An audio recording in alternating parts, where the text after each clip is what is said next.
Indian പെൺകുട്ടി അവിടെ പഠിക്കാൻ പോയതാണ്. അവർ പാർട്ട് ടൈമായിട്ട് മാൻഡനാണ്ടി ജോലി ചെയ്യുന്നത്.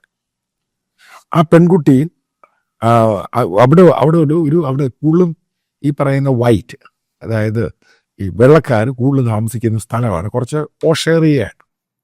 ഈ പെൺകുട്ടി ഒരു ചെറുക്കൻ ഇങ്ങോട്ട് വരുന്നു, അവൻ ഏതാണ്ട് പറയുന്നു.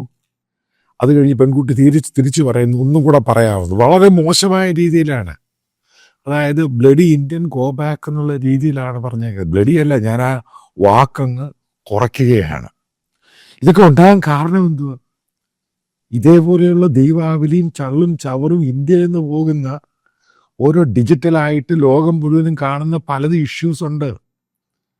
ഇതിൻ്റെ പേരിലാണ് ഈ പറയുന്ന കനേഡിയൻസാണ് അമേരിക്കൻസ് ഇന്ത്യക്കെതിരെ തിരിഞ്ഞിരിക്കുന്നത്. എന്നിട്ട് ഈ പെൺകുട്ടി അത്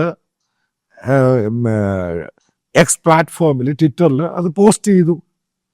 അത് കഴിഞ്ഞ് പഴയ ഇന്ത്യക്കാരും അത് റീപോസ്റ്റ് ചെയ്തു. അതിൻ്റെ താഴെ മുഴുവനും അതാണ് ഭയാനകമായ സ്ഥിതിയിലോട്ട് പോകുന്നത്. കനേഡിയൻസ് വന്ന ചെറുക്കനെ അങ്ങ് അഭിനന്ദിക്കുകയാണ്, പറഞ്ഞ ശരിയാണെന്ന്. അവർ തിരിച്ചു പോകേണ്ടവരാണ്. അതായത് കാനഡയിൽ ഇൻവേഡ് ചെയ്ത് വന്നേക്കുവാണ്, ഇവരെ തിരിച്ചു വിടണം. ആലോചിച്ച് നോക്കൂ. അത് കഴിഞ്ഞിട്ട് ഇന്ത്യൻ ദൈവങ്ങളെയും ഗോഡിനെയും ഹനുമാനെയും ഒക്കെ പച്ചത്തെറിയാണ് വിളിക്കുന്നത്. എൻ്റെ പ്രിയപ്പെട്ട സുഹൃത്തെ, പല കാനഡയിൽ താമസിക്കുന്ന ഹിന്ദു ആൾക്കാരെ, മലയാളികളെ, ക്രിസ്ത്യൻ ആൾക്കാരെ, മുസ്ലിം ആൾക്കാരെ നിങ്ങളോട് പറയേണ്ട ഒരു കാര്യമുണ്ട്. കാരണം കുറച്ച് ഈ കാര്യങ്ങളൊക്കെ കണ്ട ശേഷമാണ് പറയുന്നത്. നിങ്ങൾ ദീപാവലിയോ നിങ്ങളുടെ അമ്പലത്തിലെ പൂജയോ പ്രതിഷ്ഠയോ അതേപോലെ